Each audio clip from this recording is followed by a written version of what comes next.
everyone. Thank you for tuning in to Unapologetically Different Podcast. This is season 9, episode 70. I'm your co-host, Key. And I'm your co-host, Coach P. We are so excited to have our second guest of the season. She is the CEO and founder of Zero-Based Budget Coaching. Cindy hails from the Bronx. Shout out to the Boogie Down Bronx. You know, I'm from that borough. Yes. BX all day. And she's a full-time lawyer who found herself in over $200,000 in debt after graduating in June 2015. So that rude awakening led Cindy to do some research and learning about how to tackle her finances and just get that debt gone. And through that, she became a self-taught financial expert, and she uses that to coach her clients on how to become a millionaire by retirement, how to become debt-free, budgeting, simplifying investing, and so much more. Also, she has been featured on Telemundo. Hey. Not to mention, she plans on being student loan debt-free by 2020. So shout out to her on that. And she's a Cardinal Spellman alum, just like me. So that's amazing. Shout out to Cardinal Spellman, by the way. Hey, Ms. Faulkner. Without any further ado, we want to extend a big welcome to Cindy Zuniga. Welcome to the show. Welcome. Thanks for having me. Oh my God. I'm really excited about this because I'm big on just financial health and just literacy. I think it's so important to just really preach that and educate people. So I'm excited to get these gems from you today. Yeah, thank you. I'm excited to share. And becoming debt-free as well. And a millionaire. Let's start there. Priorities. So let's just dive right into it. Yeah, sure. Can you kind of just share with us where the name Zero-Based Budget had come from and just what's the meaning behind it? Yeah, of course. So I named my Instagram handle Zero-Based Budget because that's an actual form of budgeting. Mm-hmm. And it's the form of budgeting that I decided to implement to allow me to reach my financial goals. Mm. So just to let you know what a zero-based budget is, it's when all of your income equals all of your expenses, such that at the end of the month, it's zero, right? Mm-hmm. So for example, if you bring in $3,000 of income in a month, your expenses should be $3,000. And so now most people think, well, does that mean you want me to live paycheck to paycheck? Yeah. Like you want me to spend all of my money?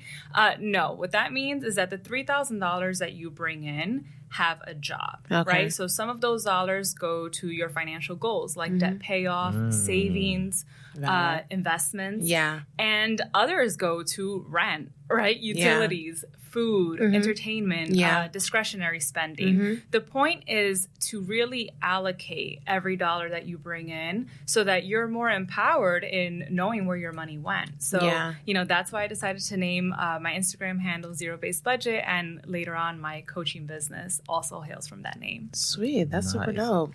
What is the most common question you hear when it comes to budgeting? How to stick to the budget. Hello. Most people struggle sticking to their budget, and honestly, it's because they're not tracking their expenses. So what I tell everyone is do it at the end of every single day. Just try it, right? Just make it a habit. Every single day, ask yourself, what did I spend money on today? Right? Maybe it's 3 things. Jot those down. And the reason being, some people say, well, Cindy, every day, you really expect me to do that every day? Yeah. Look, if you have 5 minutes for Instagram, you have 5 minutes for your financial future. Facts. And so just take the time for yourself and for your financial future to just track what you're spending your money on, right? Because you can have the prettiest budget in the world, all color-coded, with stickers and everything. But if you're not actually tracking your expenses and you don't know where your money is going, you're going to blow through that budget, right? And that's just because we're not human calculators. Valid. I'm not. Yeah. Me either. Math wasn't my strong suit. No, me neither. Valid.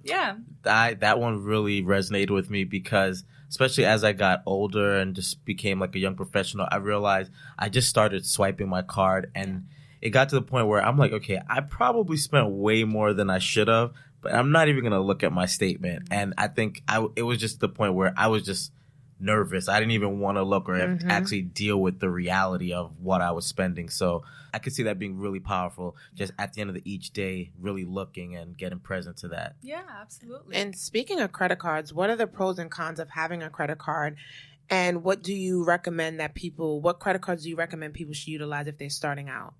Right. So, first of all, credit card debt is hands down the most toxic debt that you can have. Okay. Yeah. Why? Because it has extremely high interest rates. Yeah. I mean, we're talking 15, 20, 25. I've seen 29% on some, especially store cards.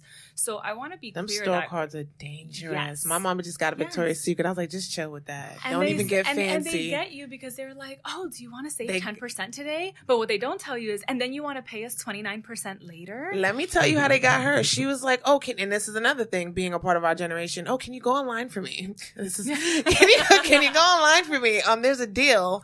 Victoria's Secret have packaging, and you think you're getting all these perfumes for this price, but it's actually samples. Oh. But she's just like stuck and fascinated and pulled in. But to your point, yeah, these store credit cards are really dangerous. Right. So I do want to start there because I see that, especially with young people, it's so easy to rack up credit card debt.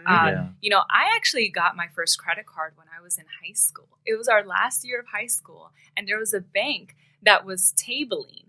And they were giving, Spelman? yes, in Spelman. Cafeteria? It's no longer legal. Okay, wow. You can no longer do that. Actually, that's you know, part of there are a lot of legal reforms that came to our economic system, especially after the recession that occurred. But one of the things that came out of that is certain restrictions on credit card companies. But I signed up for my first credit card when I was in my last year of high school, and I didn't know anything about credit cards. Wow. So, you know, just to answer your question, I do think that it can definitely be a hindrance in your financial, you know, freedom journey to have that debt. However, I also do think that using credit cards can be extremely beneficial. Okay. So I put most of my spending on my Citi Double Cashback card, right? Okay. So I'm not sponsored by Citi at all, though. Hi, Citi. I do love that card because it has no annual fees. Okay. So I always tell my clients, if you're going to go for a credit card, go for one that has no annual fees.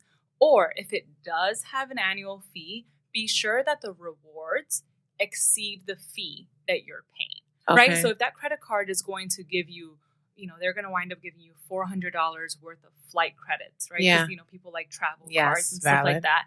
And the fee is $50 a year. Yeah. Then, that might be worth it, right? Okay. But if, you know, I've seen credit cards that charge $99 a year annual fee, and they give you no benefit in return. Okay. So there, it's not worth it. So look for the benefit. Doesn't necessarily have to be the annual fee aspect, but another element of it. Right, exactly. Look at what are they offering. So, for example, the Citi Double Cashback card offers you 2% back on all of your purchases, right? Okay. So if you make a $100 purchase, you'll get $2 back. That doesn't sound like a ton of money, but if you're putting a lot of your spending on that card, now to be clear, you pay off that card at the end of each month, right?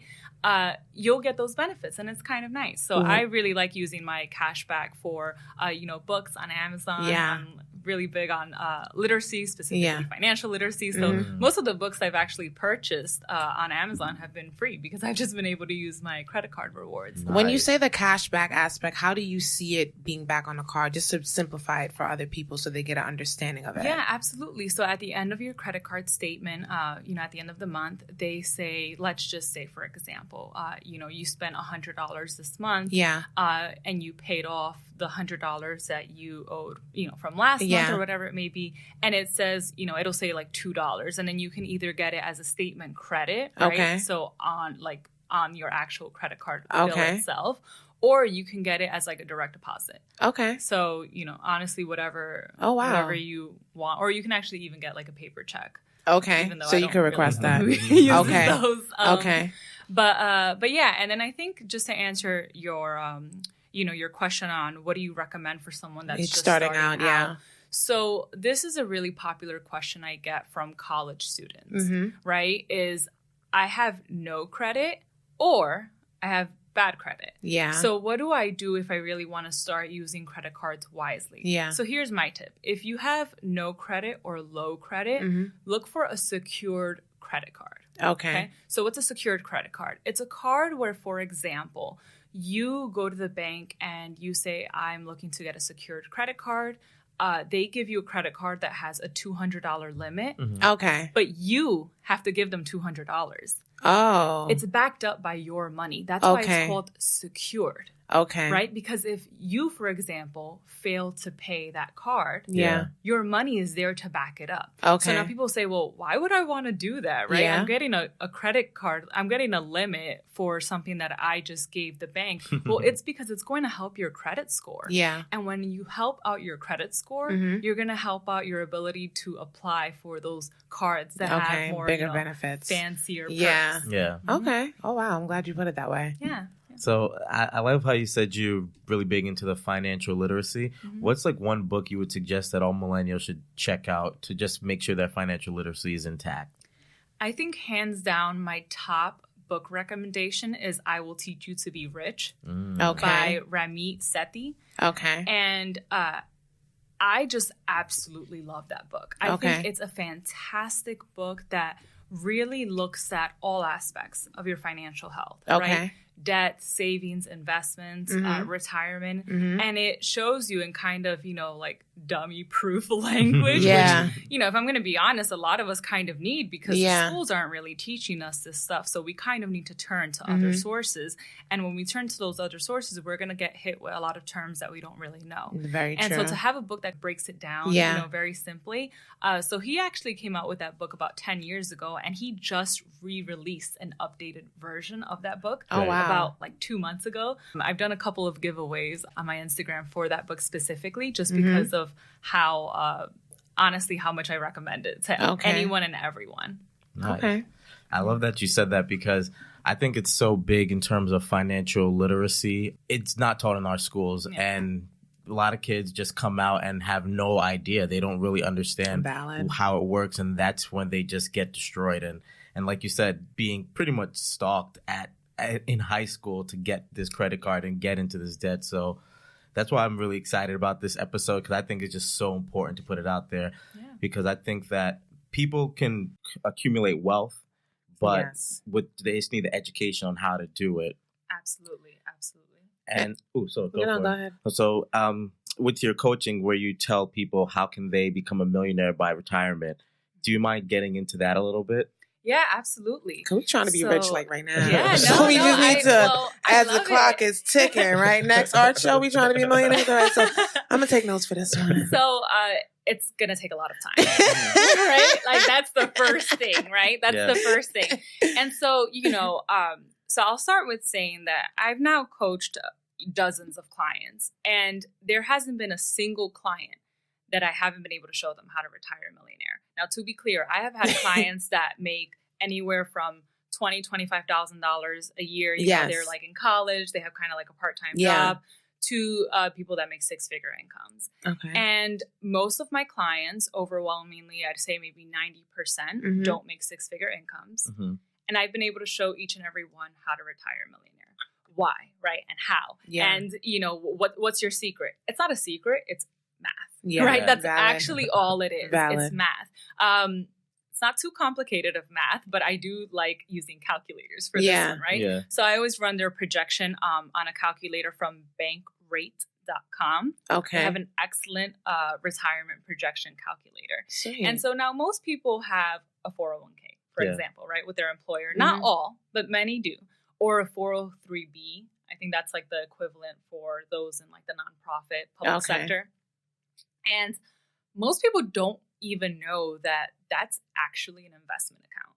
Okay. Right? Like people say saving for retirement. It's actually investing for retirement. Okay. That's what you're doing with those accounts. Those accounts are investing your money in the stock market.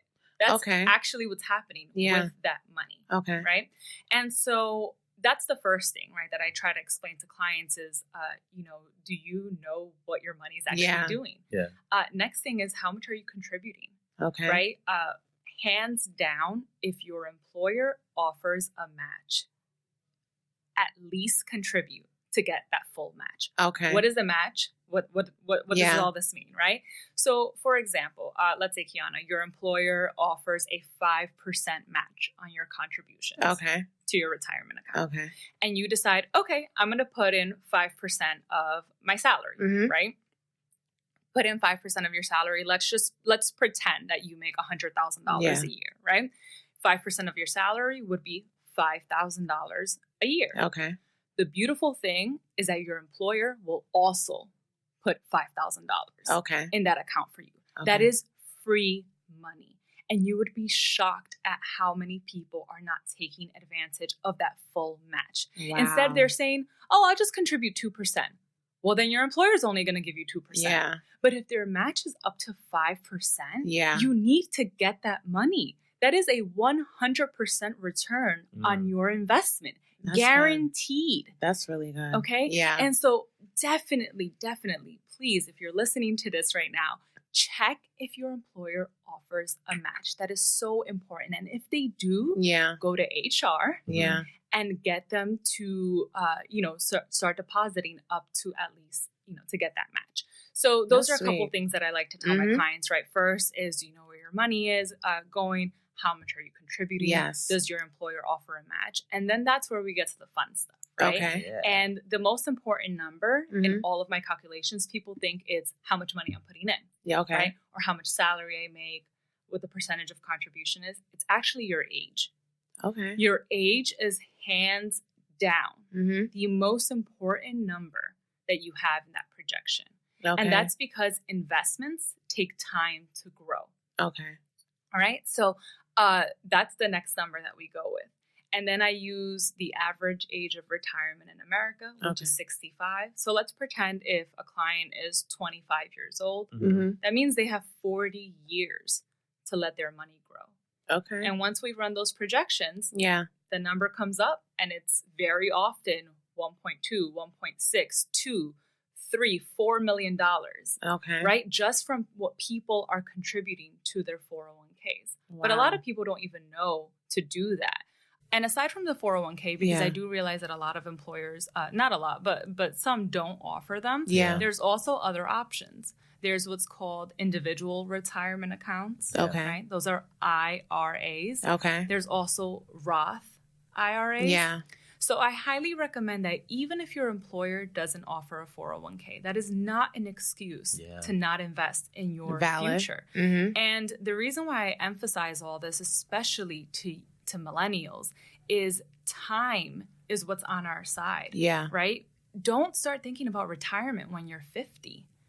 No, it's now that you have to think about it, because if you start putting in just small amounts of money now, and you'd be surprised at how little dollars you'd have to put in to actually make this money grow. And so now, because I don't have a calculator in front of me, you know, I can't run like a real life projection, but I have run them on my Instagram account, right? Okay. Just to kind of highlight how, you know, retiring a millionaire is actually a reality. And it should be a reality, especially for people in our community, right? Yeah. So we have, we have a certain thing in our community where we just don't, this is not even an option, right? Like retiring a millionaire is like, you know, like when I first told my parents, you know, like, oh, mommy, puppy, like, you know, like look at what I've discovered. It's kind of like, oh, that's cute. Yeah. Like, that's funny, right? And it's not until I actually explained it to them that they were like, oh, wow, that's actually possible. Yeah. You know, and so my parents, thankfully, benefit from my father's pension. Okay. But less and less companies are offering pensions now. Yeah, this is true. So what are you going to live off of when you retire? Yeah.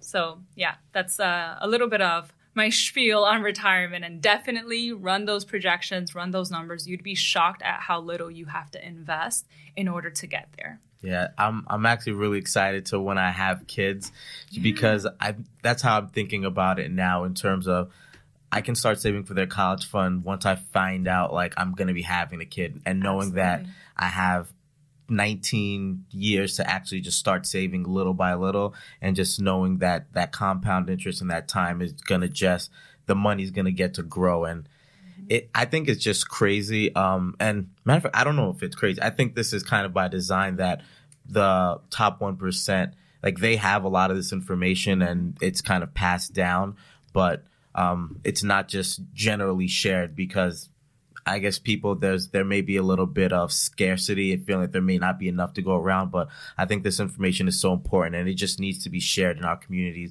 because like you said, it's possible. Like, we could live in a world where everyone is just financially free and able to take care of Valid. themselves. And that would be like, Kiana makes fun of me all the time, like talking about my utopia. So that would be like the ultimate utopia where people aren't worrying and stressed about money with everything else that they have to worry about. Absolutely. And I think it's really, it's possible, Yeah. right? And, you know, I make it very clear, you know, of my financial privilege, right? Honestly, if you're listening to this, you're financially privileged. Yeah. Why? Because you live in the United States, most likely, right? And you have access to this.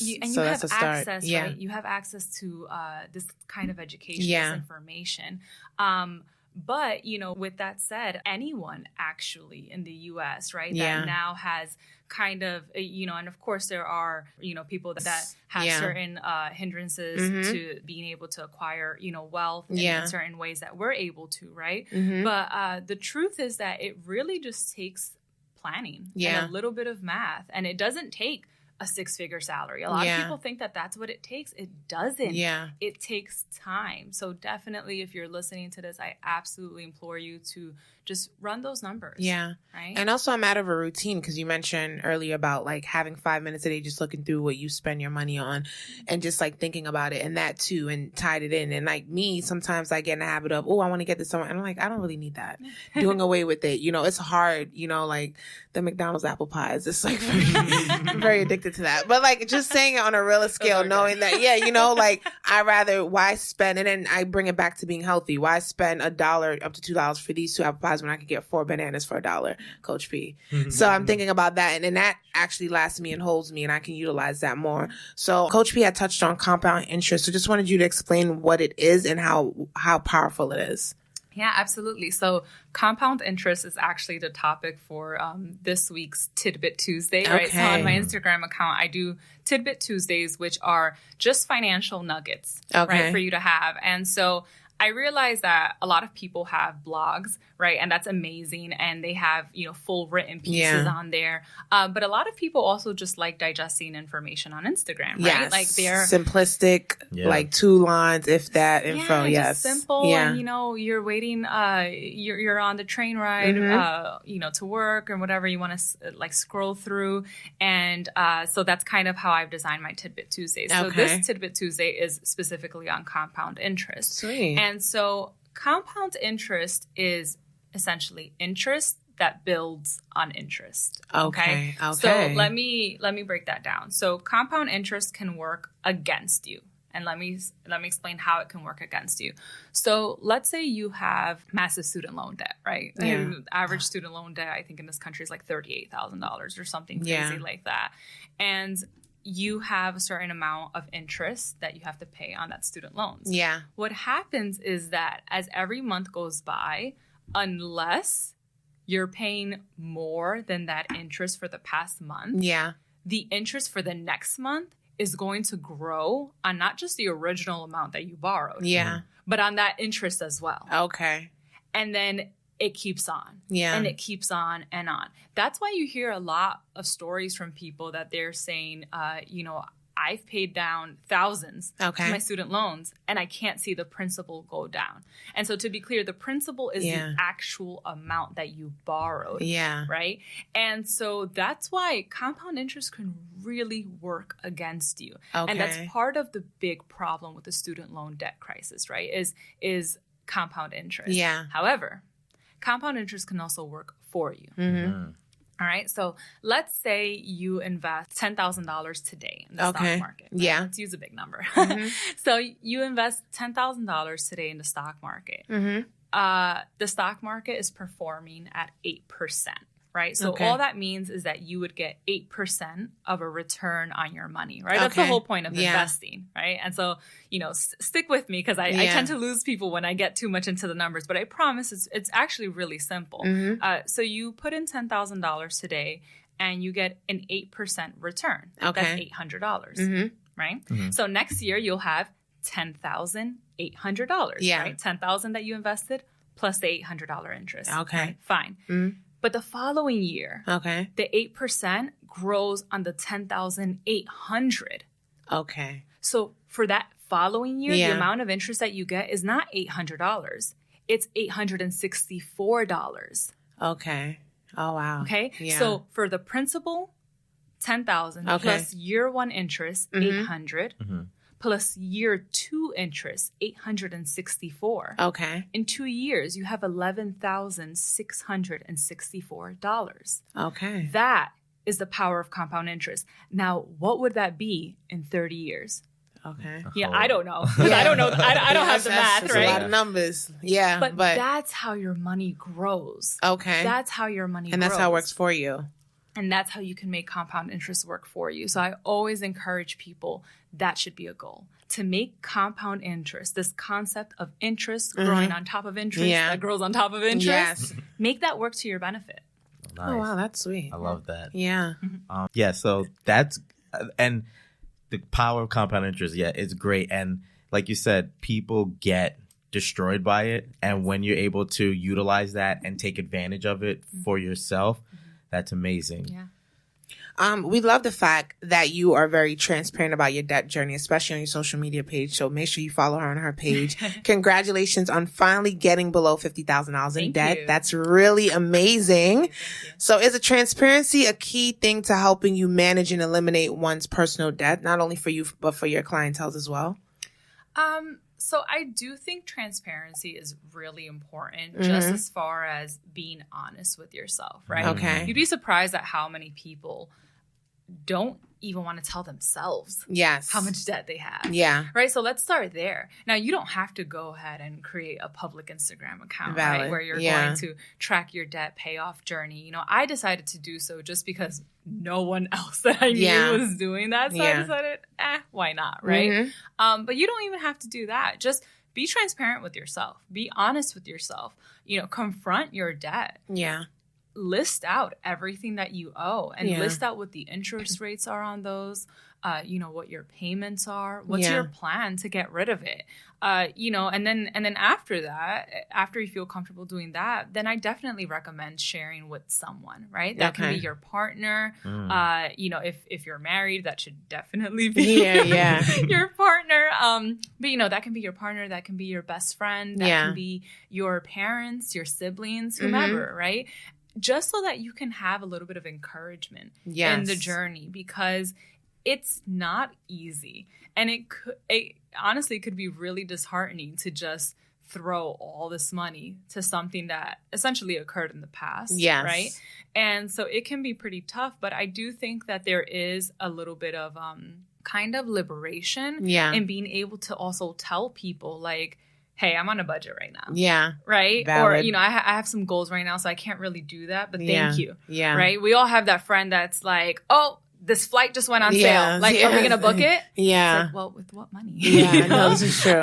So I think that having, you know, you don't need to make it this grand public thing, but definitely having a person or two to encourage you on your journey, I think is really important. Okay, cool. And I think it's important that you mentioned you should, if you have a partner, you should be sharing with that person.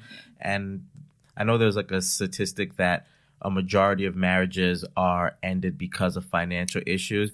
And I think, like, I try, when I'm talking to people about finances, I try to bring that into it to give you a reason, like, you may not care about this, but these finances can really affect you in the long term. So can you speak to what's like the best way of dealing with finances, especially when it comes to with your partner being transparent? Yeah, so you're absolutely right. Money is the leading cause of divorce in America. And I think that we need to talk about that, right? Like, that's true. If we are essentially destroying the institution of marriage by something as trivial as something that's materialistic, like money, then that really needs to get spoken about, right? Like, I honestly think that should probably be like required premarital counseling or something, right? Just because it's such a big issue. And so, you know, I've heard a lot of stories where people go into marriages not knowing how much debt their partner has. right? Or how much or how little they have in like savings, or even how much they make, like what their salary is, right? Like those are all discussions that you should really be having with your partner. And so I think that, you know, as early as in the dating phase, right? You don't need to know like exactly how much they have in their retirement account or how much they have in savings and stuff like that. But just get a general gist of, you know, how do you manage your money? Or the credit score. Right. Is that a question to ask? So that's too soon. So, you know, I'm probably not the best person to ask this question just because my partner and I have been together for many years. Yeah. So, I mean, we've been together since before we each had like credit scores. Yeah. So these are all kinds of questions that kind of easily came up for us because it's kind of like, you know, we really did life together as far as like in our teenage and like kind of early adult years.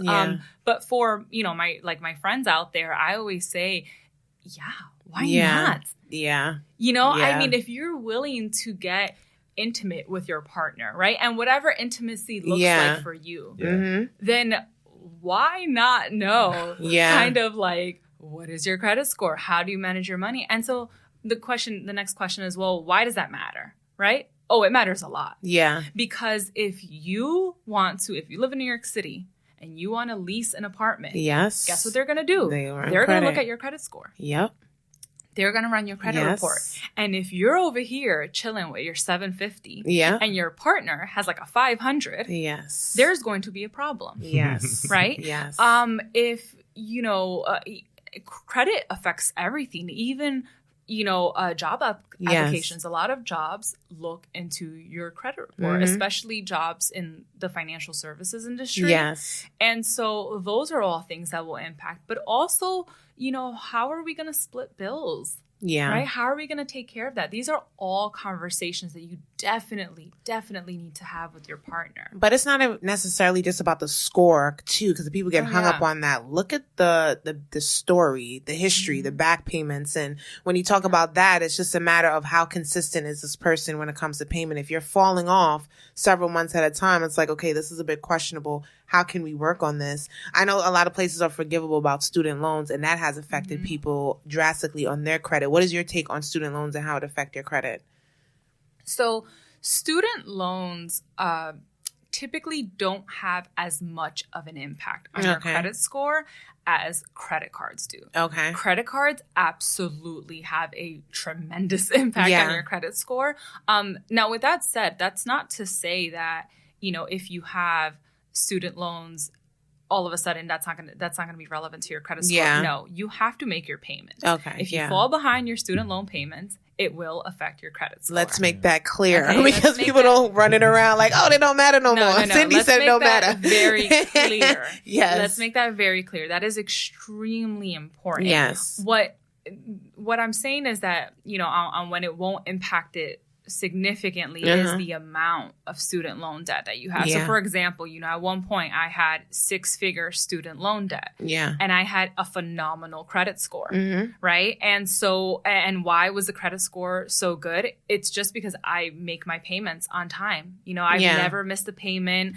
I keep my credit utilization low. And so credit utilization means that, for example, let's say you have 2 credit cards and your credit limit across both of those is $10,000. Yeah. And you have a $1,000 balance between both of the cards. Your credit utilization is 10%.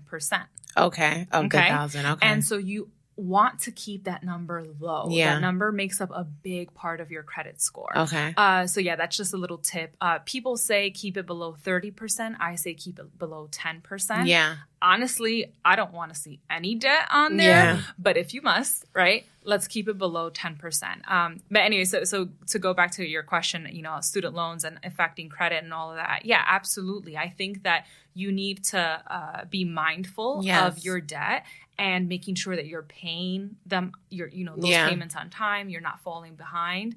But as far as it relates to your partner, right, your partner could have a really great credit score. Yes. But they could also have like $150,000 of debt and you might not know that, right? Yes. So maybe that's where you take it to the next level and you start talking about what kinds of debt you have, right? Yeah. I also think that's important to talk about. Very valid.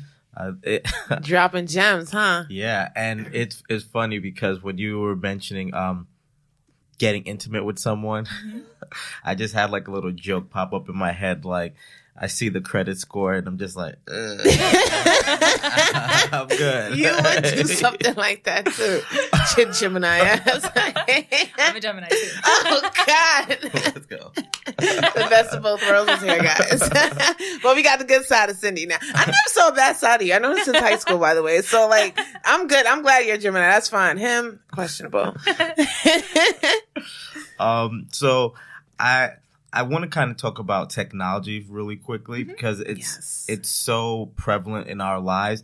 Do you have any apps or websites or things that you think are helpful for people when it comes to just making sure they're budgeting or keeping their finances pretty healthy? And if we could start out with the free ones first, and then work our way up. They're all free. Oh, okay. Just making sure, because some of them are they start out free and then a year later it's like $2. It's like, really? No. So my general rule of thumb is I don't like paying for any kind of financial apps or little things that will kind of make my life easier as far as that's concerned, because that means less money in my pocket, right? So I'm pretty frugal when it comes to especially apps. I don't know, maybe it's something about like paying for an app. Yeah. Like I paid like $6 for this app that helps me make some of my posts like on Instagram. Yeah. And that was like the toughest decision I had to make like that entire month. Like, am I actually going to pay the $5.99 to Apple? Like, I'm not even kidding, okay? Oh my God. So anyways. No, I understand. So there are 3 specific apps that I really enjoy and I recommend them to all of my clients. So the first one is the Every Dollar app. Okay. It's a budgeting app. Okay. And so that's the app that I use to keep track of my budget. So remember we were talking about earlier, tracking your expenses and jotting them down. Mm-hmm. I'm always on my phone, right? I'm a phone person. And so what I do is I take literally at the end of every single day, and some, I'm not spending money every single day, but on the days that I am, and I just ask myself, how much did I spend? Yeah. Plug it into the app. It's super easy. It is a zero-based budget app, which is why I like to recommend it to my clients. Okay. They have a paid version, but I don't pay for the app. So I just use the free version and it's perfectly fine. The free version has you manually put in your expenses, but I think that's even better because then you're really confronting, your spending habits. So that's one suggestion. The next one is another really great one that I like is Personal Capital. Okay. And so I like Personal Capital because it is a great app to track your net worth. Okay. Right? So what's your net worth? Mm-hmm. Your net worth is when you take all of your assets and you subtract all of your liabilities and then you get a number. So I'll give you a concrete example. Let's pretend that you have, as far as your assets are concerned, you have savings, you have investments, you have retirement accounts. Yes. And you add all those numbers up and you have $50,000 in assets. But then you have $20,000 of student loan debt. Okay. $50,000 minus $20,000 is $30,000. Yeah. So your net worth is $30,000. Yeah. Right. And so now you can do this just on paper. Okay. But the app makes your life easier. Yeah. And so you link your accounts to the app. So you can link all of your accounts, like your retirement accounts, your investments, savings, checking, all those accounts. You can also link your debt accounts, right? Like your student loan, your credit cards, things like that. Oh, sweet. And it tracks your net worth. And it's really, your net worth is absolutely the best indicator of your financial health. Yeah. Right? I would say even more so than your credit score. Your credit score is extremely important, but your net worth, you get to really see that progress that you're making in your finances. So that's another app I like to recommend, and it's free too. I think they do have like a paid version or something, but I don't have that. And then the last one is my preferred investment app, and it's Betterment. And so I really enjoy Betterment because it's investing on cruise control, right? Okay. It's kind of like, I'm a very passive investor, as in I don't time the stock market. I'm not like picking stocks. You always have the friend, right? That talks about like that one stock that they picked and how they like, it grew like 3 times or something like that. Yeah. Like, congratulations. I don't have time for that, right? So Betterment is a robo-advising app where you can invest and you can just set up automatic deposits, right? So every paycheck, they take a certain amount of money from my account and it just invests that money. And the app is free to use. They do have a management service fee. Yeah. I think it's something like 0.25%, something like that. Now, to be clear, these fees always will add up, right? Yeah. But what you're paying for is for them to manage your investments. Yeah. And if you want to be a passive investor, kind of like I am, then that's definitely a good that option. will work for you. Yeah. So those are 3 apps that I think are really helpful and I love. Yeah. Do you mind if I throw one more in there? Yeah, go so for it. I really love the Credit Karma app. Yeah. Because that's a good one too. Yeah. I felt It's like not perfect though, but it's good. It's good. I really liked it because from young, like my first credit card was a Macy's store card, and I just wanted to kind of get going on building credit, right out of high school. And then it was just like, I didn't know if I was doing it smart, but I just was doing paying it off every month. And I was telling my friends, I'm just trying to make sure my credit is good when I get older. And it was really nothing tangible. But then once Credit Karma and these apps started coming out and I downloaded the app and I looked at my score, I was like, oh, we're lit. I've clearly been doing something right for a long time. So I tell people, download that app. It's free and you can actually see your score, whether it's high, middle, low. At least you deal with the reality of what you're working with. And then I like it because it tells you, have you missed any payments? What your balance is on all your cards? And then what has happened in the last month that has affected your score. So what you said about utilization, it points all of that out and it breaks it down in terms of the amount of time you've had credit, the balances and your payments, and it gives you little grades. So you know exactly what you need to do to just keep building the score. So I love that app. Absolutely. I do love my Credit Karma app as well. So that's definitely a good one. Nice. I'm glad you mentioned time and having time to do stuff. You're a full-time lawyer and you're running your business. How do you balance it all? What is a typical day like for you? So there isn't really a typical day, unfortunately. Yeah. I work 7 days a week. It's either my full-time job or, a zero-based budget. Yeah. And it's tough, right? It's tough. I am an attorney full-time. And so, my day looks like, let's say a Monday, for example, I'm in the office usually by 9 or 9:30. Yeah. I work maybe sometimes until 7:30. Yeah. It really, really depends. Mm-hmm. Go home, make some dinner, work on some stuff for zero-based budget, whether that's replying to emails or creating content for my Instagram page or things like that. Sometimes I have to log back in, to work, to finish things for work. And then I have to kind of balance that. Yeah. And then I start again the next day. And so it's tough, and I do coach clients. Yes. And I coach clients sometimes on weekdays, usually only by video on weekdays and on weekends. Yeah. And weekends I have some in-person sessions. Okay. So, I have that. It's tough, but I love it. Okay. Right? If I didn't love it, I wouldn't do it. Yes. Right? I wouldn't. It just wouldn't be worth it. The joy that I feel when I see my client's face, light up when I lay out a plan for them to actually pay down their debt or to increase those savings, or when I show them their projections on what retiring a millionaire will look like. Yeah. That makes a difference, right? Because I wanted to model my coaching business out of, you're just sitting in a coffee shop with a girlfriend. Yeah. You're talking money. That's it, right? The reason why I did that is because a lot of these banks, historically, financial advisors really looked like white men in suits at a bank. Yeah. That's very intimidating, right? It wasn't a place for someone like me, for example. And by someone like me, I mean, to be clear, first generation daughter of immigrants, grew up in a low income community in the Bronx, woman, millennial, insert everything there. Yes, right? all of that.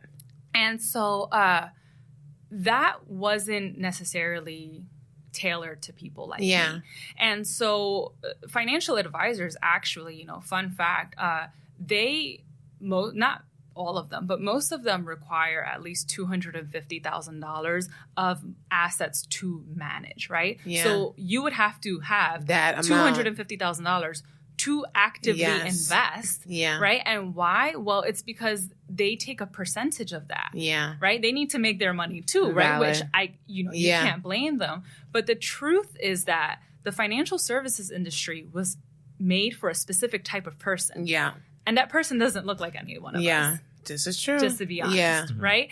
And so with now what's happening is that we're getting robo-advisors. We're getting this whole financial media space, right, of kind of like financial influencers, if you will, that are making this information so much more accessible to our communities. Yeah. And so I wanted to take it a step further by making, creating my coaching business, right, where I get to guide people and put them on the path. Now, to be clear, I am not a financial advisor, nor am I a certified financial planner. Those require specific certifications.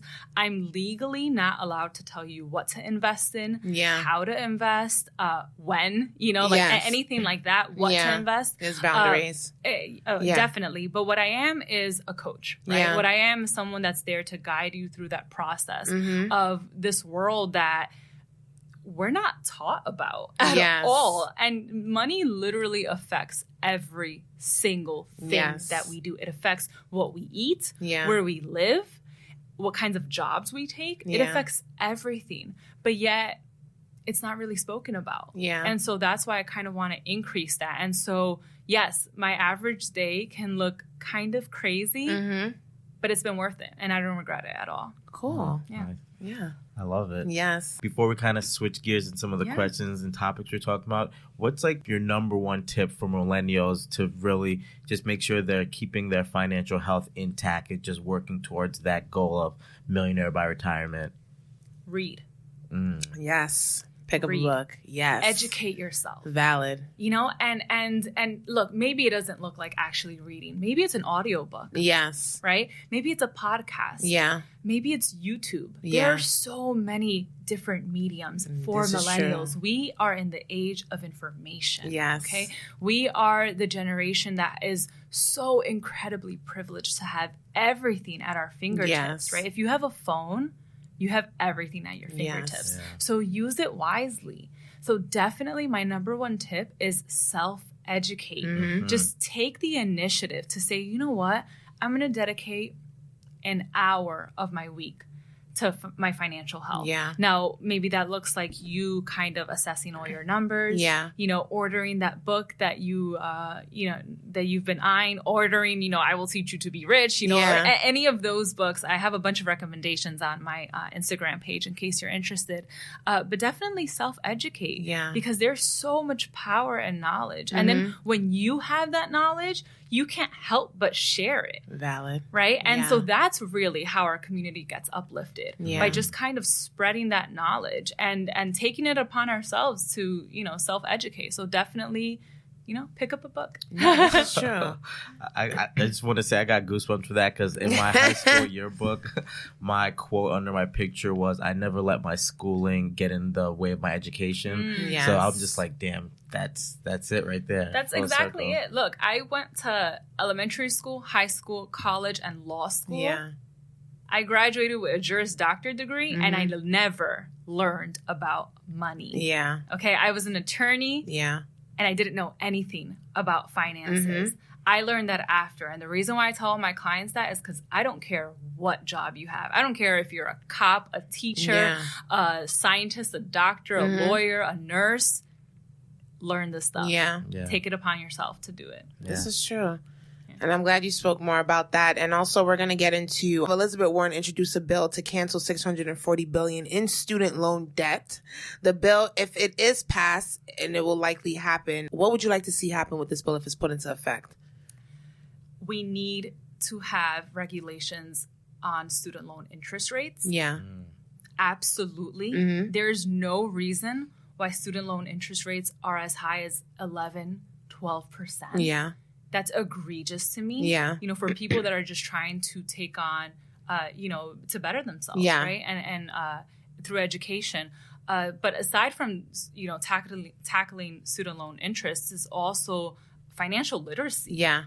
right? Because if we just, student loan debt cancellation, to be clear, will be a Band-Aid to a much larger issue. Yeah. The larger issue is a lack of financial education in this country. Okay? Just how we mandate math, science, social studies, all very important subjects. Yeah. We also need to teach people about taxes and about how to open up a savings account and what investments mean. Yeah. Right? We need to educate our future. And so I would love to see a bill that includes reforms that mandate aspects of financial literacy in our education system, but also that addresses student loan interest rates. All right, cool. Ooh. Thank you for that. And speaking of Elizabeth Warren, there is a plethora of candidates during this presidential election for 2020. Who are you rooting for and why? So that's actually really tough because I'm a really big fan of Cory Booker and Joaquin Castro. Okay. And I think that they both have solid platforms where they're ready to confront these issues that we have in this country. But to be honest and not to try to shy away from the question, I just want whoever's going to beat this man in the White House, right? So I honestly think that all of the candidates, not all, but like a majority of kind of the candidates that are really out in front, like Kamala Harris and Elizabeth Warren, Bernie Sanders, I think that they all, at their core, have this mission of elevating our country, right? Of bringing it back to where I think we thought President Obama had left it off. Yeah. Right? And so I think that all of them honestly do have that energy, that spirit, that optimism. Yeah. I think Cory Booker is extremely knowledgeable and presents the issues well, but also realistically. Yeah. Right? I feel like he takes a little bit more of a balanced approach when it comes to certain issues. And I think that Julian Castro is very much ready to address a lot of these issues that are coming to this country, specifically healthcare and immigration, that are kind of just, affecting all of us, honestly, in one way or another. So to be clear, whoever beats this man. And just going to finally end on this note, being that we're both Bronx natives, what would you like to see change within our communities when it comes to voting, especially coming up for election 2020? Yeah, so I think that, well, one, to just be knowledgeable of races that are going on. Yes. Right? Like people, they hit the polls for the big elections, right? Like the U.S. Senate election or the presidential election. Yeah. But let's be very honest that New York is typically blue, right? So if you're a Democrat, I don't want to diminish your role there, right? But typically it's kind of expected of how New York is going to go. But your local elections, those matter. Yes. You need to get out to vote in your local elections. Those matter so much, right? Who's your city council person? Yeah. Who's your state assembly person, right? So those are the kinds of races that absolutely go get out there, right? And go vote for those. But so definitely just having the enthusiasm to actually go out and vote. All right. And I'm glad you mentioned that. We're going to segue into Keys Tea. I know what time it is. You talking shit? Nah, just spitting facts. It's Keys Tea. Speaking of the election, there's a photo going around with Cardi B and Bernie Sanders. So she met with him recently. Hopefully there's going to be more coming out about that, where he spoke to her about what he plans to do as president and the changes he plans to make in the world. And apparently the photo has caused a bit of an outrage among some of the Republicans, conservatives. One of them in particular is Candace Owens from the Candace Owens Show. She had a lot to say about this photo. She challenged Cardi B to $250,000, and we're talking about Dutch, so she got money now. So she was challenging her to $250,000, basically to have a debate with Cardi about Cardi's political stance on camera. So because she took a photo with Bernie Sanders, now you want to have a political debate with her of $250,000 just to challenge her because she has a political stance. Mind you, when Cardi posted this photo, there was no shade thrown towards the Republican Party. And Cardi be throwing them shade. You know how she do, but she ain't throw no shade. There was nothing in the picture that indicated that she was saying anything negative about the Republican Party. She was just saying her take about working with Bernie Sanders or just having this conversation, which I think is very important. Also, a part of this conversation, she brought questions from her followers and she has a large following, a part of that conversation, which is a bigger thing as well. And of course, Cardi B clapped back, but it's very classy. She was like, why don't you use the $250,000 for a charity? That would be more helpful. I like Bernie because since the 60s, he's been fighting for equality. It looks like progression is really his passion. I still want to ask questions that my followers present to me. And like I said, it was classy. She could have went hard. You know, she's from the Bronx. You know how we do. We don't shy away from stuff like that. But the fact of the matter is, I want to know if Candace would have had something to say if she was sitting with the Republican candidate. And I'm sure that she wouldn't have presented her with any type of challenge of that nature. But my problem is more so is we should be commending people like a Cardi B, artists, actors, and actresses, people in entertainment with a platform that is actually taking on political agendas and having these conversations. She don't have to do it, but she is doing it, and she's been very vocal about it. I hope that she continues to do that and utilize her platform to make a change. And she know what time it is. She's from the Bronx. She sees what's going on in our communities, and she's very vocal about that. So instead of you trying to shame her, Candace, how about you have a seat, like several, and gather yourself, okay? Thank you. That's keystea. Hey, I love it. It's a little extra spice because she's from the Bronx. Just had to add a little something. Cindy, thank you so much for coming on the show. Like, this was so great. Yes. We learned so much, and hopefully our listeners will be able to take this and just really start working on their financial freedom, because that's such a big goal for people. Yeah. And you just made it so simple and digestible. So before we go, do you mind just letting us know what's a legacy you want to leave behind with everything that you're doing, and then where can our fans connect with you? Yes. So as far as legacy, I think the legacy really is now is the time to turn the page, right? Now it's our time. It's not just my time, it's our time, right? To change our family trees. Yes. And so I think that the legacy I want to leave is for people our age to become empowered so that our children don't have the kinds of struggles that we did, right? And I think that's our parents' wish for us, but that should also be our wish for our children. Yeah. As far as where people can find me on Instagram at Zero Based Budget. My website is zerobasedbudget.com with a dash between zero and base. You can also email me if you have any questions. I'm at info@zero-basedbudget.com. Great. And yeah. And also, are you doing any giveaways by any chance? I think you mentioned that about the book before. So I do a monthly giveaway. I'm actually announcing the August one soon. You heard that? I do a monthly giveaway for either a gift card to Amazon or Starbucks, just because I think that's fun, right? Yes. To get a little something for our financial freedom journey. And I frequently do book giveaways on my Instagram, so check that out. Sweet. Nice. All right, great. Thank you. Once again, thank you for tuning into Unapologetically Different Podcast. Make sure you purchase our ringtone at the Tune Store for Android users and at the iTunes Store for Apple users. You know you like that silky sound smooth in the background, so you know you want to purchase that ringtone, so might as well you go get it. And please follow us on IG and Twitter at unapologeticd_. You can make donations to our Patreon account by searching Unapologetically Different. All of our episodes are posted on iTunes. Please, please, please make sure you rate, review, and subscribe. Drop a comment so we know the love is real. Good, bad, or indifferent, but if it's going to be bad, you're going to get a clap back from Key. You know how I do. And also, we are on Spotify, SoundCloud, Google Play, Stitcher by searching Unapologetically Different. Stay tuned for our next episode. Bye.